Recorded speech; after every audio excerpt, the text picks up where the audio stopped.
Imaginons un instant l'ascension d'une montagne qui est littéralement radioactive. Ouais, ça donne le ton d'entrée de jeu. N'est-ce pas? Une montagne dont le sol est tellement dense en fer et en uranium qu'elle agit comme un aimant géant.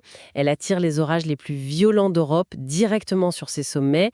La boussole s'affole, l'air crépite d'électricité statique.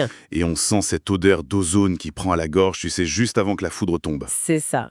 Et maintenant, pour ceux qui nous écoutent, imaginons faire cette ascension il y a 4000 ans. Armé de rien d'autre qu'un simple caillou, tout ça pour aller graver un message dans la roche. Franchement, c'est un scénario qui défie presque la raison. On parle pas d'une petite promenade de santé ou d'un acte de création artistique fait dans le confort de son salon. Non, c'est clair. C'est vraiment un acte de survie spirituelle. C'est une confrontation directe avec des forces naturelles qui étaient perçues comme divines et surtout apocalyptiques. Exactement. Eh bien, bienvenue dans cette nouvelle exploration approfondie. La mission de cette plongée au cœur de nos sources aujourd'hui, qui sont basées sur les travaux hyper minutieux d'Edmond Rossi, c'est de décoder l'un des sites les plus incroyables et inaccessibles d'Europe. Je suis fasciné par ce sujet, vraiment. Moi aussi, je suis ravie d'en parler. On quitte la douceur de la Côte d'Azur et on monte à plus de 2000 mètres d'altitude dans les Alpes-Maritimes. On entre dans la fameuse vallée des merveilles, au pied du mont Bégaud. Un endroit qui abrite, tenez-vous bien, plus de 100 000 gravures rupestres. Et il faut bien préciser que le terme merveille, ici, c'est pas dans le sens « oh, c'est merveilleux, c'est beau ». Ah non. Non, pas du tout. Il faut le comprendre dans son sens originel. C'est un étonnement prodigieux, mais profondément mêlé de terreur. C'est un environnement super hostile en fait, un vrai désert de pierre, qui est accessible seulement quelques mois par an, quand les neiges fondent enfin. Plus de 100 000 signes. Le but de notre discussion aujourd'hui, c'est de percer ce code. Qui a pris la peine d'accomplir ce travail herculéen à l'âge du bronze? Et comment la science a réussi à faire parler ce sanctuaire? Parce que pour quiconque a déjà ressenti cette angoisse face à des bouleversements climatiques ou technologiques massifs, comprendre comment l'humanité primitive gérait sa propre terreur face à l'inconnu, c'est riche d'enseignements. Tout à fait. C'est exactement le même mécanisme psychologique, juste séparé par quelques millénaires. D'accord, décortiquons un peu tout ça. Quand on lit les descriptions géologiques dans les documents, c'est presque irréel.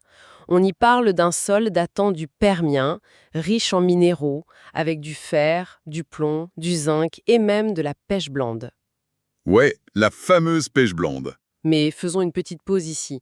Le Permien, la pêche blande, qu'est-ce que ça veut dire concrètement sur le terrain? Ce qui est fascinant ici, c'est que le Permien, c'est une période géologique super ancienne.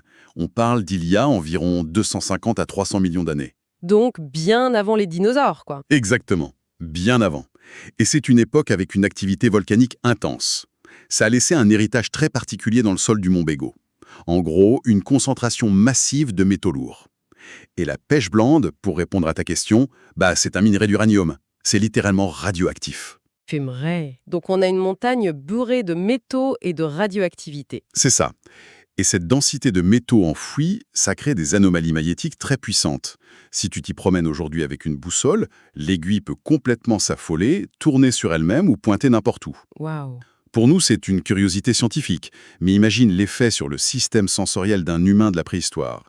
Il ressent physiquement que les règles de la nature ne s'appliquent plus là-haut. Et ça s'arrête pas au magnétisme en plus. Le climat interagit avec cette géologie d'une façon hyper terrifiante. Les sources décrivent la montagne comme un gigantesque condensateur naturel. Mais comment ça marche ça, un condensateur météorologique? C'est de la mécanique des fluides couplée à l'électromagnétisme. Le mont Bégaud est super proche de la Méditerranée, donc tu as des masses d'air chaud et humide qui remontent sans arrêt de la mer. Et qui viennent s'écraser contre la montagne froide, j'imagine. Voilà, une barrière froide à plus de 2000 mètres. Ça crée des courants ascendants d'une violence extrême. C'est vraiment la recette parfaite pour des orages massifs. Donc l'air chaud rencontre l'air froid, ça fait des nuages d'orage ultra chargés. Tout juste. Et c'est là que la géologie entre en jeu. La montagne, avec toutes ses veines métalliques, elle rit comme une prise de terre géante. Ah, d'accord. Elle attire la foudre, littéralement. Les éclairs frappent la roche avec une régularité et une fureur incroyables. La décharge électrique résonne, ça fait un fracas assourdissant qui est amplifié par les vallées. Et l'air, du coup, se sature d'ozone. C'est un paratonnerre géant, en fait. Je me mets à la place des bergers préhistoriques. Ils sont habitués au calme des vallées, ils montent en altitude et ils tombent sur une montagne qui crache de la lumière aveuglante. avec l'air qui vibre d'électricité statique. Leurs cheveux devaient se dresser sur leur tête avant que la foudre tombe. C'est fou. Et la roche elle-même en rajoute une couche. Lors des glaciations, les glaciers ont raboté la montagne. Ils ont laissé des gigantesques dalles de pierre parfaitement lisses. Comme des toiles vierges. Exactement. Sauf qu'à cause des minéraux, ces dalles sont pas grises comme d'habitude. L'oxydation du fer les a teintes en rouge sang et d'autres minéraux leur donnent des reflets d'un vert très profond. Le rouge du sang, de l'ocre, de la chair, la vie, quoi. Et le vert de l'eau, de la régénération. Pour un esprit de l'âge du bronze, ces roches lisses bicolores, c'est pas de la chimie, c'est carrément la peau d'une divinité. C'est une fusion parfaite de leur mythologie et de l'environnement, ouais. Ils n'ont pas fui cet endroit terrifiant. Au contraire, ils y ont vu le trône du dieu de l'orage. Ils cherchaient à apaiser cette puissance, là où elle t'appelle plus fort. C'est saisissant. Mais ce côté infernal, ça a aussi protégé le site, non? Parce que pendant des siècles, les gens l'évitaient. Quand on regarde la toponymie, les noms locaux, on a le Val d'Enfer, la Cime du Diable, le Lac des Sorciers. Des noms très accueillants, ouais. C'est ça. Mais comment on est passé de ces superstitions de montagnards à une vraie démarche scientifique? Oh, ça a pris un temps fou. Jusqu'au 19e siècle, les gens cherchaient des explications super simplistes face à cette montagne couverte de dizaines de milliers de gravures.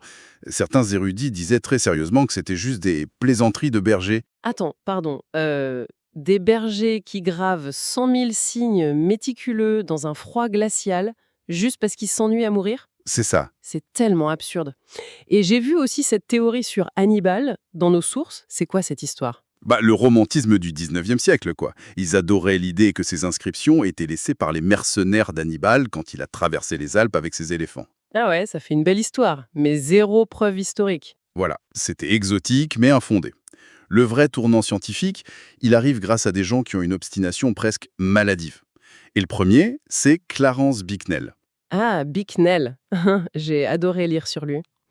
C'était même pas un archéologue à la base. C'était un pasteur britannique, un botaniste venu sur la Riviera pour sa santé.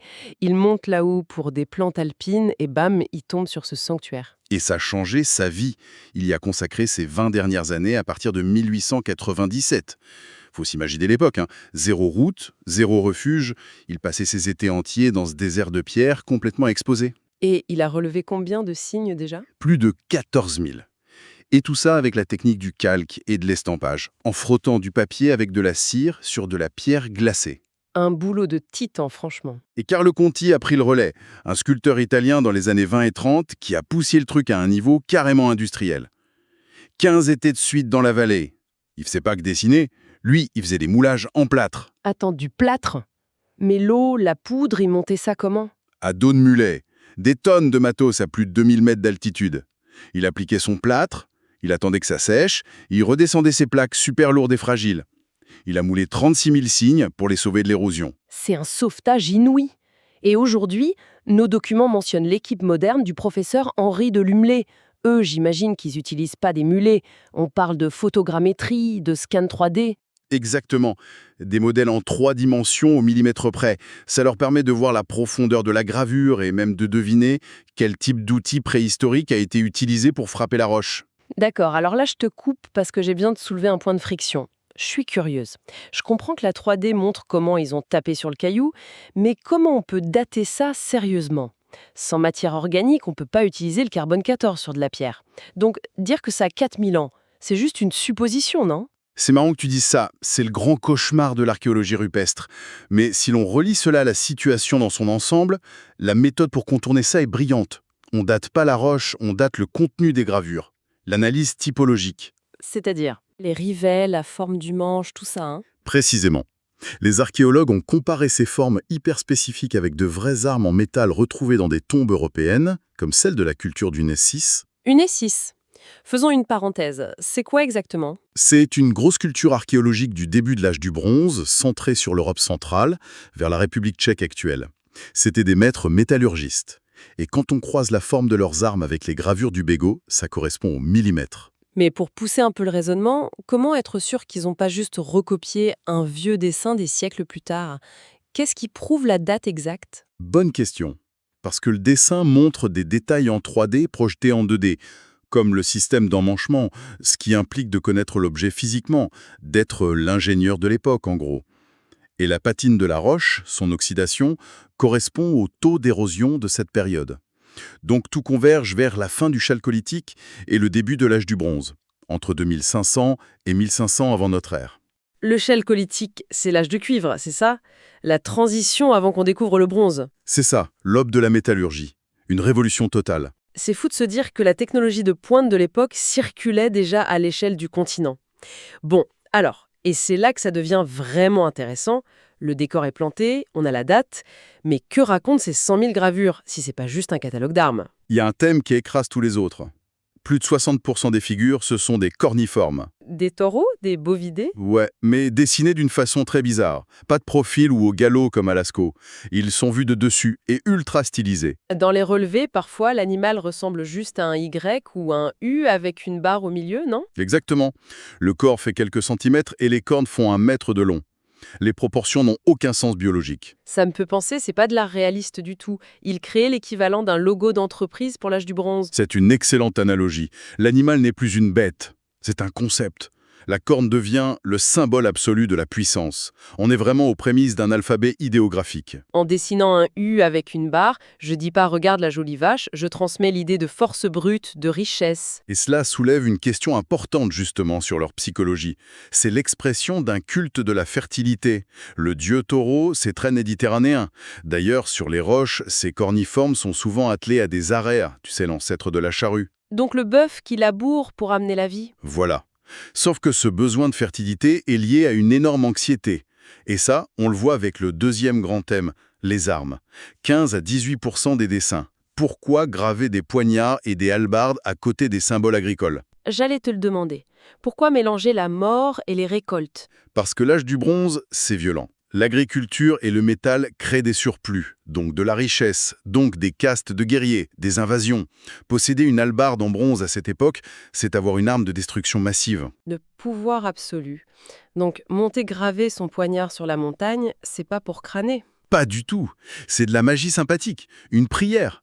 Ils voulaient infuser la puissance fulgurante de la foudre dans leurs dagues. Parfois, la frontière est floue, le dessin du poignard s'étire et se transforme pour devenir un animal cornu. L'arme fusionne avec le dieu. Le dieu de l'orage, le métal, le rouge du sang, le taureau. Tout converge. Pensez au travail acharné que c'était. S'accroupir dans le froid et taper avec une pierre pendant des jours pour graver un seul signe, juste pour assurer la survie de la communauté. C'est un témoignage psychologique bouleversant. Ils étaient terrifiés par l'instabilité de leur monde, et ils confiaient à la pierre leurs espoirs et leurs peurs. C'est clair. Pour résumer cette plongée, la vallée des merveilles, c'est pas un cahier de brouillon. C'est un ex-voto géant, un appel à l'aide face à une montagne qui concentrait toute l'énergie du ciel. Et ça résonne tellement avec nous aujourd'hui. Face aux bouleversements climatiques ou technologiques, comme l'intelligence artificielle, on cherche toujours à donner du sens au chaos. Eux, ils utilisaient l'idéogramme pour dompter l'indomptable. Ça me fait penser à un truc, une dernière réflexion pour l'auditoire qui va au-delà de nos sources d'aujourd'hui. Imagine si notre civilisation s'effondrait demain.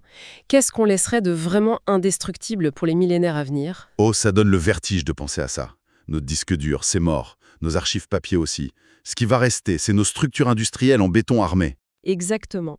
Dans 5000 ans, si des archéologues du futur dégagent la poussière de nos centrales nucléaires ou de nos bunkers, ils vont tomber sur les logos de nos méga-entreprises dans le béton ou sur nos symboles de danger radioactif, le fameux trèfle nucléaire. Waouh, ouais. Ne regarderait-il pas ce trèfle, avec ses cercles éclatés, avec la même perplexité que nous face aux corniformes? Ils y verraient nos propres sceaux magiques. Les divinités effrayantes de notre époque qu'on essayait de conjurer, quoi. C'est fou, tout comme nous face à ces poignards sur le mont Bégo, un mystère gardé par la montagne. Merci infiniment de nous avoir rejoints pour cette exploration fascinante. C'était un vrai plaisir. Merci à toi.